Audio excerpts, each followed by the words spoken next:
7, The Quest for the Frozen Potato. Hiccup marched out of old Wrinkly's house back to the celebrations in the harbour, followed by a grumbling Toothless. For about 100 metres or so, he was absolutely certain about what he was going to do.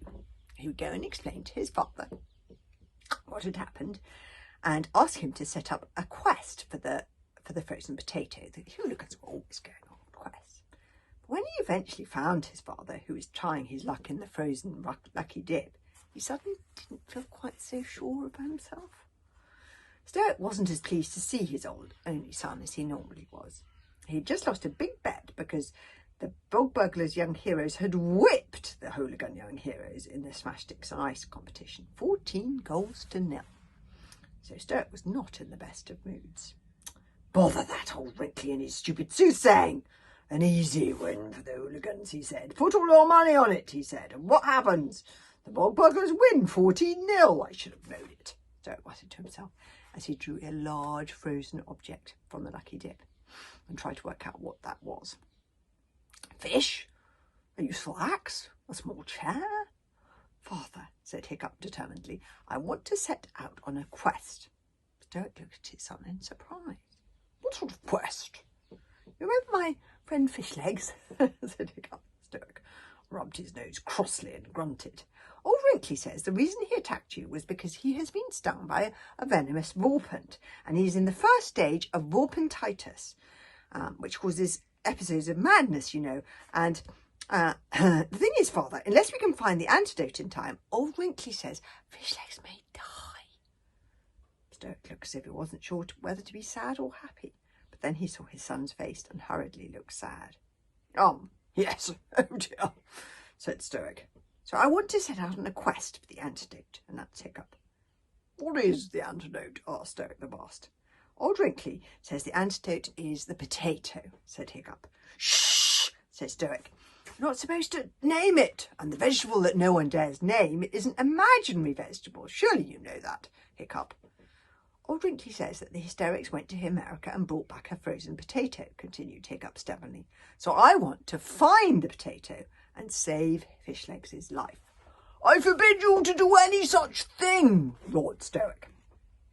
"If we don't believe in the potato, Fishlegs may die," Hiccup yelled right back at his father. Stoic the Vast lost his temper and waved the unidentified frozen object, UFO, around his head. That's quite funny. UFO, unidentified frozen object. He roared at his son so loudly poor Hiccup's ears rang. "Your friend Fishlegs is a little weirdo who just called me a jelly-bellied, lardy-bottomed, greedy gut." Hiccup flinched as if he had been struck, and then Stoic felt ashamed and controlled himself. He reached out and patted his son on the shoulder, and he tried to speak more reasonably. "Look, son, I know this is difficult for you because you are fond of your friend, but let's just say that for once in a blue moon, old Wrinkly is right. Even then, as the chief, I will not risk the life of my only son for the sake of a little weirdo that fate has got it in for." "Isn't that the chief's job to do that?" said Hiccup steadily. "Fishlegs has no one else to look after him except for me." "You will not do it," said Stoic very meaningfully indeed, "because I forbid it. And that is an order, son, from your chief." Stoic put the UFO on his head. He had decided it was a hat, a helmet, and stalked off. The unfortunate thing about going on a quest to save the life of your sick best friend is that you have no best friend to go with you. Hiccup watched his father stalking off with what looked very like a frozen chair on his head, and wondered miserably what his chances were if he went on the quest for the frozen potato alone. Not impossible, he thought sadly, but let's face it, improbable. Kamikaze stuck her head out from underneath the lucky dip table. "Did I hear someone mention the word quest?" she said. "When do we get started?" "Oh, Kamikaze, you really shouldn't listen to end on other people's conversations," said Hiccup. Kamikaze wriggled out from underneath the table and started doing handstands. She still had her ice skates on. "Us bog burglars always listen in on other people's conversations," she said cheerily. "It's one of the reasons I'm going to be so helpful to you on the quest for the frozen potato. You are not going on the quest for the frozen potato, said Hiccup. It's far too dangerous. Dangerous? Pah! boasted Kamikaze. Why, I burgled whole flocks of sheep off the busyfugs. I picked the pockets of the perilous pirates. I've nicked the helmet right off the head of Mutts the murderers, and you want me to steal one measly little vegetable?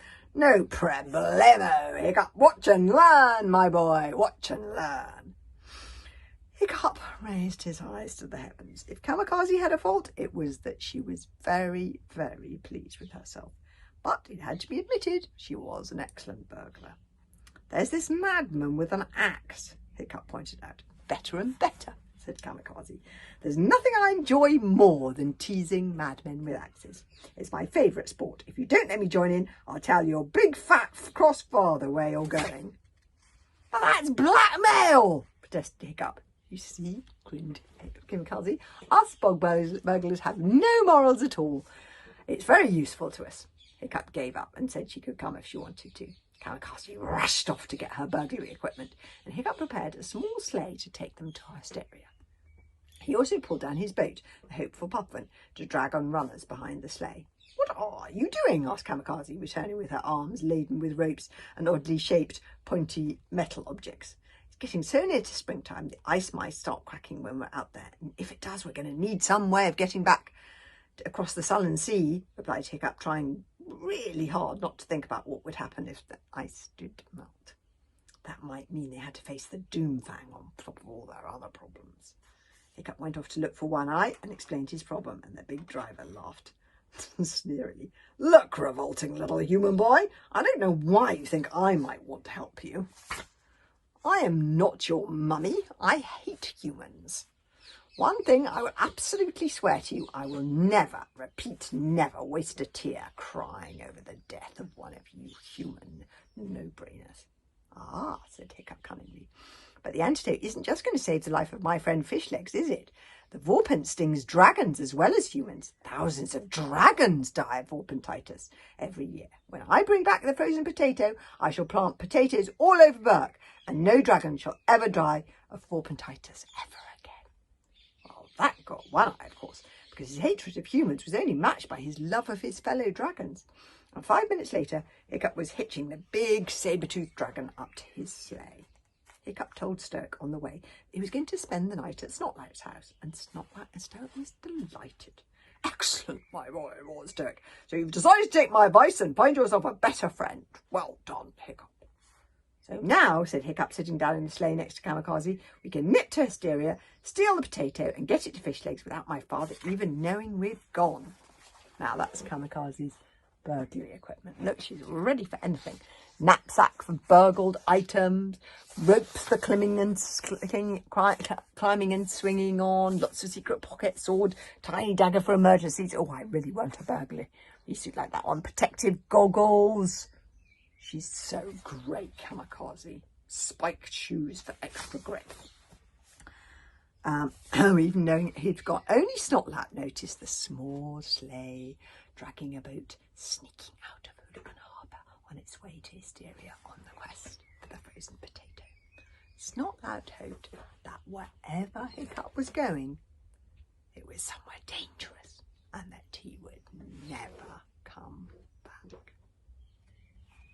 Wow, that's them leaving. Do you see leaving the island? And the next chapter is called The Wrath of Thor. That'll be tomorrow. And we'll find out what happens to Kamikaze and Hiccup when they get to